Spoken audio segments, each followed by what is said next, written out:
Ang unang sulat ni Juan. Unang kabanata. Ang salitang nagbibigay ng buhay na walang hanggan. Ipinapahayag namin sa inyo ang tungkol sa Kanya na mula pa sa simula ay nariyan na. Narinig namin Siya, nakita at napagmasdan ng sarili naming mga mata, at nahawakan pa namin Siya. Siya ang salita ng Diyos na nagbibigay ng buhay na walang hanggan. Siya na pinagmumula ng buhay na walang hanggan ay nahayag at aming nakita. Pinapatotohanan at ipinapahayag namin Siya sa inyo, na sa simula't simula pa ay kasama na ng Ama, at nagpakita sa amin. Ipinapahayag namin sa inyo ang nakita at narinig namin upang maging kaisa namin kayo sa Ama at sa Kanyang anak na si Hesukristo.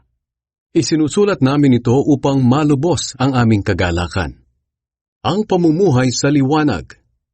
Ito ang mensaheng narinig namin mula kay Hesukristo at ipinapahayag naman namin sa inyo.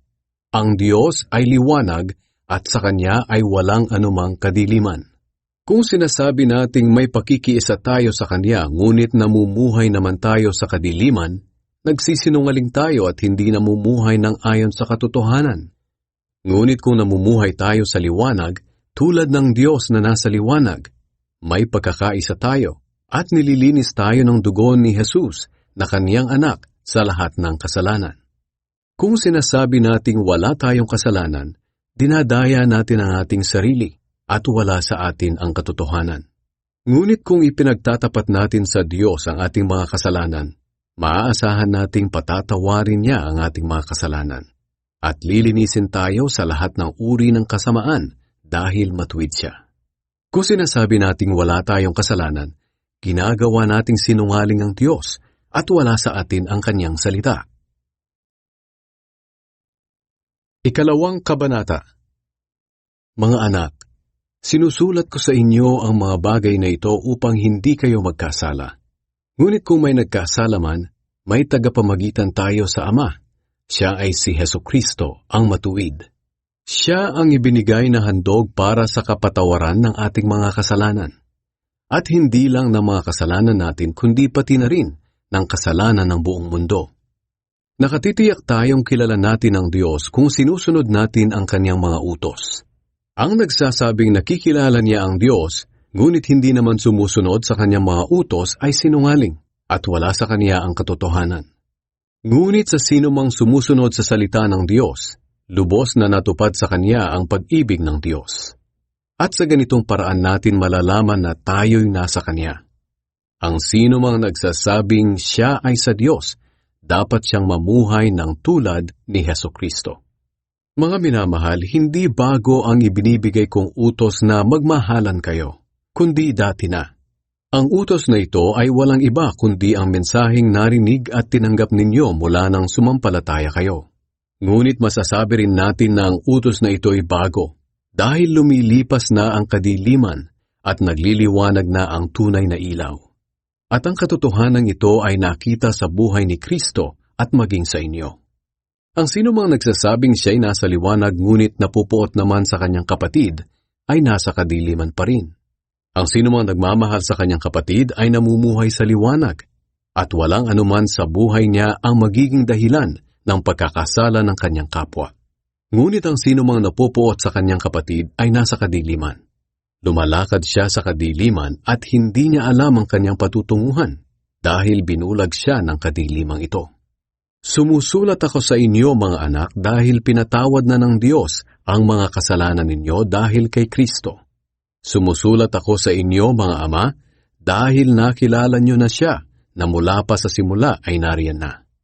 Sumusulat ako sa inyo mga kabataan dahil nalupig na ninyo si Satanas. Sumusulat ako sa inyo mga anak dahil nakilala niyo na ang Ama. Sumusulat ako sa inyo mga ama dahil nakilala niyo na siya na mula pa sa simula ay nariyan na. Sumusulat ako sa inyo mga kabataan dahil matatag ang inyong pananampalataya. Sinusunod ninyo ang salita ng Diyos at nalupig na ninyo si Satanas. Huwag ibigin ang mundo. Huwag ninyong ibigin ang mundo o ang mga makamundong bagay. Ang umiibig sa mga ito ay hindi umiibig sa Ama. sapagkat ang lahat ng kamunduhan, ang masasamang hilig ng laman, ang pagnanasa sa mga nakikita ng mata, at ang anumang pagmamayabang sa buhay ay hindi nagmumula sa Ama kundi sa mundo. Ang mundo at lahat ng bagay dito na hinahangad ng tao ay mawawala. Ngunit ang taong sumusunod sa kalooban ng Diyos ay mabubuhay magpakailanman. Ang Antikristo. Mga anak, malapit na ang mga huling araw, at tulad ng narinig ninyo, malapit na ang pagdating ng Antikristo. Ngayon pa lang ay marami ng Antikristo, kaya alam nating malapit na ang mga huling araw. Kahit naging kasama natin sila noong una, hindi sila tunay na kabilang sa atin. Sapagkat kung tunay na kabilang sila, nanatili sana sila sa atin. Ngunit ang pagtiwalag nila ay nagpapakita na hindi talaga sila kabilang sa atin. Ngunit ipinagkaloob sa inyo ang banal na Espiritu, kaya alam ninyong lahat ang katotohanan. Sumusulat ako sa inyo hindi dahil sa hindi ninyo alam ang katotohanan, kundi dahil sa alam nyo na. At alam din ninyo na walang kasinungalingan na maaaring magmula sa katotohanan. At sino ba ang sinungaling? Ang taong nagsasabing hindi si Jesus ang Kristo. Siya ang Antikristo. Ayaw niyang kilalanin ang Ama at ang Anak. Ang taong hindi kumikilala sa Anak, hindi sumasa kanya ang Ama. Ngunit ang taong kumikilala sa Anak, sumasa kanya ang Ama.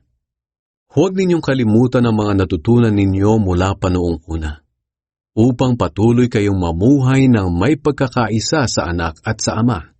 Sa ganoon, mapapasa inyo ang ipinangako ni Kristo, ang buhay na walang hanggan. Isinusulat ko sa inyo ang tungkol sa mga taong nanlilin lang sa inyo. Kung tungkol naman sa inyo, ang banal na Espiritu na tinanggap ninyo kay Kristo ay nananatili sa inyo. Kaya hindi na kailangang turuan pa kayo ng iba. Sapagkat ang banal na Espiritu ang magtuturo sa inyo sa lahat ng bagay. At ang mga itinuturo niya ay katotohanan at hindi kasinungalingan. At gaya ng itinuro niya sa inyo, manatili kayo kay Kristo. Kaya nga mga anak, manatili kayo sa Kanya, upang magkaroon tayo ng kapanatagan sa Kanyang pagbabalik, at hindi tayo mapahiya pagdating ng araw na yon. Alam ninyo na si Kristo ay matuwid, kaya makasisiguro kayo na ang lahat ng taong gumagawa ng matuwid ay mga anak ng Diyos. Ikatlong kabanata. Mga anak ng Diyos.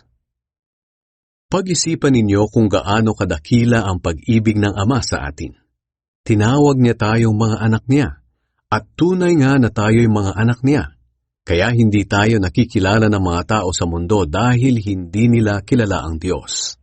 Mga minamahal, mga anak na tayo ng Diyos. Ngunit hindi pa naihahayag kung magiging ano tayo sa hinaharap.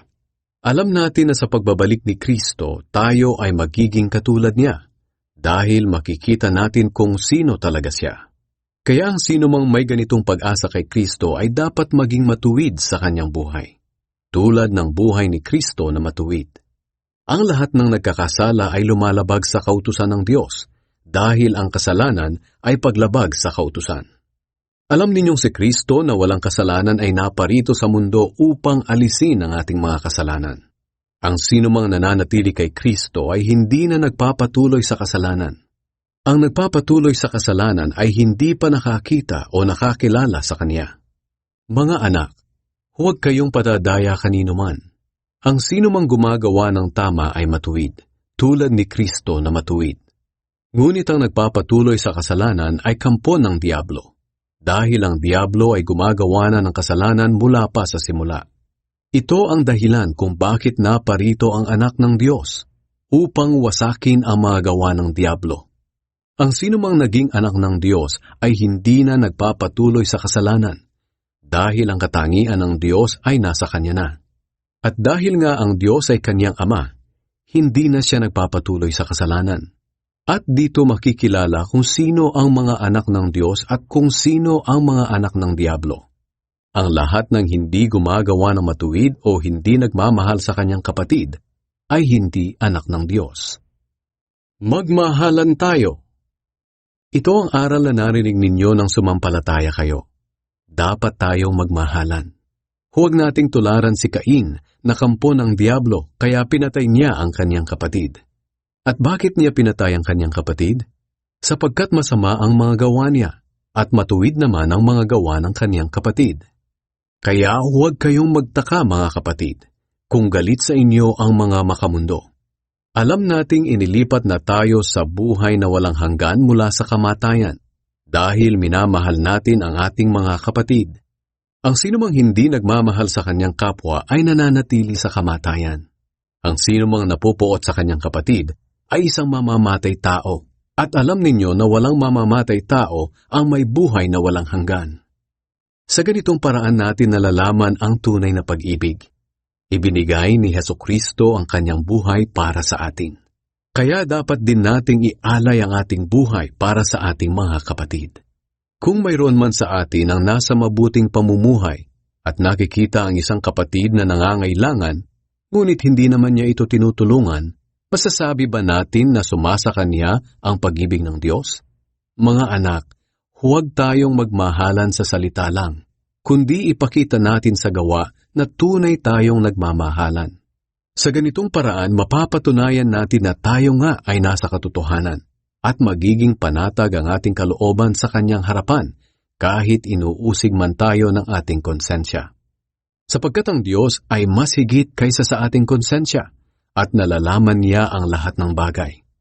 Mga minamahal, kung hindi tayo inuusig ng ating konsensya, panatag tayong makakalapit sa Diyos at matatanggap natin ang anumang hinihiling natin sa Kanya dahil sumusunod tayo sa Kanyang mga utos at ginagawa ang naaayon sa Kanyang kalooban. At ito ang Kanyang utos. Dapat tayong sumampalataya sa Kanyang anak na si Hesukristo at magmahalan gaya ng iniutos niya sa atin. Ang mga sumusunod sa utos niya ay nananatili sa Kanya at siya'y nananatili rin sa kanila. At malalaman natin na nananatili ang Diyos sa atin sa pamamagitan ng banal na Espiritu na ibinigay niya sa atin. Ika-4 na kabanata. Ang Espiritu ng Diyos at ang Espiritu ng Antikristo. Mga minamahal, huwag kayong basta maniniwala sa mga taong nagsasabi na ang ipinangangaral nila'y mula sa banal na Espiritu. Sa halip, alamin muna ninyo kung nagmula nga sa Diyos ang itinuturo nila. Sapagkat marami ng huwad at sinungaling na propetang nagkalat sa mundo. Sa ganitong paraan ninyo malalaman kung ang Espiritong sumasa kanila ay mula sa Diyos. Kung kinikilala nila na si Hesukristo'y naging tao, ang Diyos mismo ang nagsugo sa kanila. Ngunit ang hindi kumikilala na si Jesus ay naging tao, ay hindi isinugo ng Diyos, kundi ng Espiritu ng Antikristo. Narinig ninyo na darating na ang Antikristo, at naririto na nga sa mundo. Ngunit mga anak ko, kayo'y sa Diyos, at napagtagumpayan na ninyo ang mga huwad at sinungaling na propeta, dahil ang Espiritong nasa inyo ay higit na makapangyarihan kaysa kay Satanas, na siyang nagahari ngayon sa mga makamundo. Itong mga huwad at sinungaling na propeta ay makamundo, kaya ang mga bagay ng mundo ang kanilang itinuturo, at nakikinig sa kanila ang mga makamundo. Ngunit tayo naman ay sa Diyos. Ang mga kumikilala sa Diyos ay nakikinig sa mga itinuturo natin. Ngunit ang mga hindi kumikilala sa Diyos ay hindi nakikinig sa atin. Sa gayong paraan natin makikilala kung sino ang nangangaral lang mula sa Espiritu ng katotohanan o sa Espiritu ng kasinungalingan. Ang Diyos ay pag-ibig. Mga minamahal, mag-ibigan tayo dahil ang pag-ibig ay mula sa Diyos. Ang umiibig sa kanyang kapwa ay anak ng Diyos at kumikilala sa Diyos. Ang sinumang hindi umiibig sa kanyang kapwa ay hindi kumikilala sa Diyos, dahil ang Diyos ay pag-ibig. Ipinakita ng Diyos ang kanyang pag-ibig sa atin nang isinugo niya ang kanyang kaisa-isang anak dito sa mundo, upang sa pamamagitan niya ay magkaroon tayo ng buhay na walang hanggan. Ito ang tunay na pag-ibig. Hindi tayo ang umibig sa Diyos, kundi siya ang umibig sa atin. At isinugo niya ang kanyang anak upang akuin ang ating mga kasalanan para sa kapatawaran natin. Mga minamahal, kung ganoon na lamang ang pag-ibig ng Diyos sa atin, nararapat lamang na mag-ibigan tayo. Wala pang tao na nakakita sa Diyos. Ngunit kung nagmamahalan tayo, ang Diyos ay sumasa atin at lubos na natupad ang kanyang pag-ibig sa atin. Nalalaman nating tayo'y nasa Diyos at ang Diyos ay sumasa atin dahil ibinigay niya sa atin ang kanyang Espiritu. Nakita at pinatotohanan namin na isinugo ng Ama ang kanyang anak bilang tagapagligtas ng mundo. Ang sinumang kumikilala na si Jesus ay anak ng Diyos, ang Diyos ay nasa kanya at siya naman ay nasa Diyos. Kaya nakilala na natin at pinaniwalaan ang pag-ibig ng Diyos sa atin. Ang Diyos ay pag-ibig. At ang nabubuhay ng may pag-ibig ay nananatili sa Diyos at nananatili rin sa Kanya ang Diyos. Sa ganitong paraan ay naging ganap ang pag-ibig sa atin. Kaya panatag tayo sa pagdating ng araw ng paghuhukom. Dahil ang pamumuhay natin dito sa mundo ay tulad ng kay Kristo. Walang anumang takot sa pag-ibig. Pinapawi ng ganap na pag-ibig ang anumang takot. Kung natatakot man ang isang tao, ito'y dahil sa takot na maparusahan. At ipinapakita lang nito na hindi pa lubos na natupad sa kanya ang pag-ibig. Umiibig tayo sa Diyos dahil siya ang unang umibig sa atin. Ang nagsasabing mahal niya ang Diyos, ngunit napupuot naman sa kanyang kapatid, ay sinungaling. Dahil kung ang kapatid niya mismo na nakikita niya ay hindi niya mahal, paano pa kaya niya magagawang mahalin ang Diyos na hindi naman niya nakikita?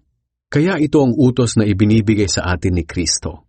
Ang taong nagmamahal sa Diyos ay dapat ding magmahal sa kanyang kapatid. Ikalimang kabanata.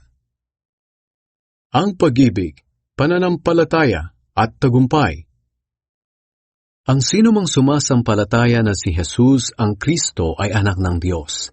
At ang sinumang umiibig sa Ama ay umiibig din sa kanyang anak. Sa ganitong paraan natin malalaman na iniibig natin ang mga anak ng Diyos. Kung minamahal natin ang Diyos at sinusunod natin ang kanyang mga utos. Dahil ang tunay na umiibig sa Diyos ay sumusunod sa kanyang utos at hindi naman mahirap sundin ang kanyang mga utos. Sapagkat ang bawat anak ng Diyos ay nagtatagumpay laban sa mundo.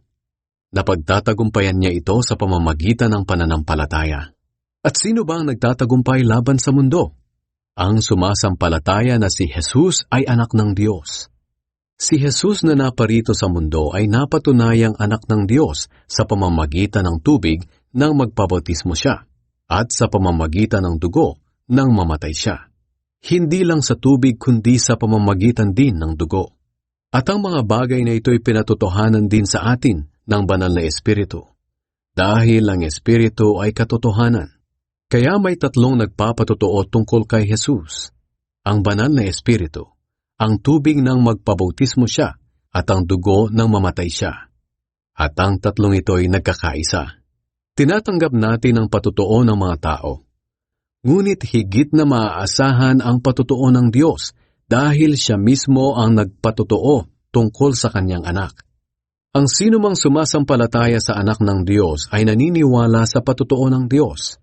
Ang sinumang hindi naniniwala sa patotoong ito ay ginagawang sinungaling ang Diyos dahil hindi siya naniniwala sa patotoo ng Diyos tungkol sa kanyang anak. At ito ang patotoo ng Diyos. Binigyan niya tayo ng buhay na walang hanggan. At ang buhay na ito'y nasa kanyang anak. Ang sinumang nasa kanya ang anak ng Diyos ay may buhay na walang hanggan. Ngunit ang sinumang wala sa kanya ang anak ng Diyos ay walang buhay na walang hanggan. Ang buhay na walang hanggan. Isinusulat ko ito sa inyo na mga sumasampalataya sa anak ng Diyos upang malaman ninyong mayroon kayong buhay na walang hanggan. At may kapanatagan tayo sa paglapit natin sa Diyos dahil naniniwala tayong ibibigay niya sa atin ang anumang hilingin natin na ayon sa kanyang kalooban. At kung alam nating nakikinig sa atin ang Diyos, alam nating tinatanggap na natin ang hinihiling natin sa Kanya. Kung nakikita ninyo ang inyong kapatid kay Kristo na gumagawa ng kasalanang hindi hahantong sa espiritual na kamatayan, ipanalangin ninyo siya at bibigyan siya ng Diyos ng buhay. Ito ay para lang sa mga nakagawa ng kasalanang hindi hahantong sa espiritual na kamatayan. May mga kasalanang nagdudulot ng espiritual na kamatayan. Hindi ko sinasabing ipanalangin ninyo ang mga taong nakagawa ng ganitong kasalanan. Ang lahat ng gawaing hindi matuwid ay kasalanan. Ngunit may mga kasalanang hindi hahantong sa espiritual na kamatayan. Alam nating ang sinumang naging anak ng Diyos ay hindi na nagpapatuloy sa kasalanan. Iniingatan siya ng anak ng Diyos at hindi siya maaaring saktan ng Diablo. Ang buong mundo ay nasa ilalim ng kapangyarihan ng Diablo. Ngunit alam nating tayo'y mga anak ng Diyos.